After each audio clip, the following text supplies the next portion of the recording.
BSc final year या फिर third year की जो पेपर है उस सेकंड पेपर का नाम है ecology, environment, biology and evolution. इसके अंदर जो फर्स्ट सेक्शन है इकोलॉजी, उसका जो टॉपिक फर्स्ट है basic concept in ecology and it's meaning and history, इसके बारे में अपन पढ़ेंगे। तो सबसे पहले अपन पढ़ेंगे कि इकोलॉजी का मतलब क्या होता है। ठीक है, जो इकोलॉजी जो वर्ड है वो जो ग्रीक भाषा होती है आपकी, ग्रीक भाषा के ओइकोस से लिया गया है। और ओइकोस का मतलब होता है हाउस। ओइकोस का मतलब क्या होता है? हाउस। और लॉजी का मतलब होता है अध्ययन करना। जो हाउस का मतलब घर होता है, तो जहाँ पर एनिमल्स रहते हैं और उनका एनवायरनमेंट के साथ में कैसा संबंध है, उसके बारे में अपन किस में पढ़ेंगे? इकोलॉजी के बारे में। इकोलॉजी जो वर्ड है इसको हिंदी में क्या बोलते हैं? पारिस्थितिकी। क्या बोलते हैं? पारिस्थितिकी। ठीक है, पारिस्थितिकी क्या इकोलॉजी वर्ड है। ठीक है, या फिर पारिस्थितिकी वर्ड है, वो साइंटिस्ट ने इसका नाम किसने दिया? इसको इकोलॉजी वर्ड नाम दिया था, साइंटिस्ट का नाम है अर्नस्ट हेक्ल। जो इकोलॉजी वर्ड है वो किसने दिया था? अर्नस्ट हेक्ल नामक एक साइंटिस्ट था, उसने इकोलॉजी वर्ड दिया। अब इकोलॉजी के अंदर अपन दूसरा क्या पढ़ेंगे कि इकोलॉजी होती क्या है, इसमें क्या पढ़ते हैं अपन। ठीक है, तो इकोलॉजी जो है उसके अंदर अपन जहाँ अपन एनवायरनमेंट में रह रहे हैं, ठीक है, एनवायरनमेंट में जहाँ अपन रह रहे हैं और उस एनवायरनमेंट में क्या क्या प्रेजेंट है? प्लांट्स भी प्रेजेंट है, अदर ऑर्गेनिजम्स भी हैं। और कौन कौन रहता है? ऑर्गेनिजम्स का मतलब जीव। ठीक है, जैसे बैक्टीरिया, फंगाई, प्लांट्स, एनवायरनमेंट में एनिमल्स, डॉग वगैरह अपन भी रह रहे हैं। ठीक है, इन सभी का एनवायरनमेंट के साथ में रिलेशन कैसा होता है? ठीक है, अपन कैसे डिपेंड रहते हैं पेड़ पौधों पे, उन सभी के बारे में किसमें पढ़ते हैं? इकोलॉजी के अंदर अध्ययन करते हैं। ठीक है, अब दूसरा ये है कि बहुत सारे साइंटिस्ट हुए जिन्होंने इकोलॉजी की अलग अलग क्या दी? परिभाषाएं दी हैं। उनके अकॉर्डिंग इकोलॉजी क्या होती है वो देखेंगे।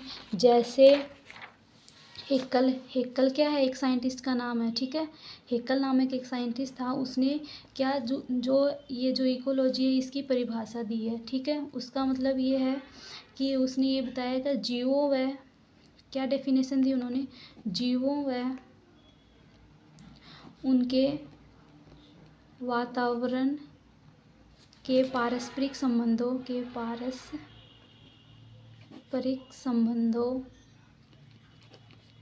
के अध्ययन को क्या कहते हैं? के अध्ययन को पारिस्थितिकी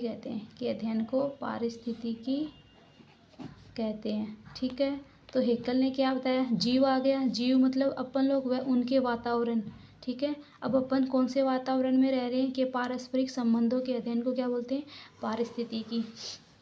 जैसे अपने को भोजन की नीड होती है, भोजन चाहिए, तो अपन भोजन के लिए किसके ऊपर डिपेंड है? प्लांट्स पे। ठीक है, अब जैसे कुछ मांसाहारी जीव भी होते हैं, मांसाहारी जीव वो क्या खाते हैं? मांस खाते हैं। ठीक है, तो जैसे शेर हो गया, वो किस पे डिपेंड रहता है? जंगल में अदर एनिमल्स पे क्या रहता है? डिपेंड रहता है ना, उसे शिकार करने के लिए, है ना। शिकार करने के लिए क्या चाहिए? अदर एनिमल्स चाहिए। और एनिमल्स प्रेजेंट कहाँ हैं? एनवायरनमेंट में, वातावरण में प्रेजेंट है। तो उन सभी का आपस में संबंध क्या है, उसका अध्ययन किस में करेंगे अपन?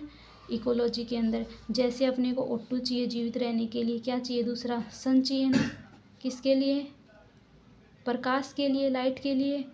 ठीक है, और प्लांट्स को भी क्या चाहिए? सन की क्या रिक्वायरमेंट है? सन चाहिए। क्यों चाहिए सन? फोटोसिंथेसिस करने के लिए, जिससे क्या बनाते हैं? वो भोजन बनाते हैं, सिंथेसिस।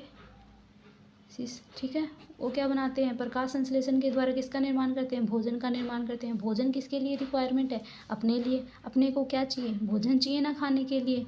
तो वो उन सभी के बारे में अपन किस में पढ़ेंगे? इकोलॉजी के अंदर। ठीक है, इतना ही है, इकोलॉजी का अर्थ यही है। इसी के अंदर अपन पढ़ेंगे कि सबसे पहले तो अपने को यही देखना है कि इकोलॉजी वर्ड किससे मिलकर बना है। वापस से बताती हूँ, तो इकोलॉजी वर्ड है वो ओइकोस से मिलकर बना हुआ है।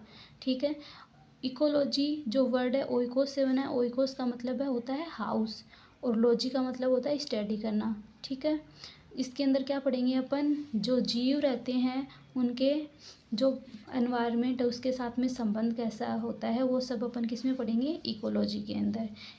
इस टॉपिक के जो नोट्स हैं आपको वो डिस्क्रिप्शन बॉक्स में PDF के रूप में मिल जाएंगे, आप उनको वहाँ से डाउनलोड कर लेना। Okay, thank you.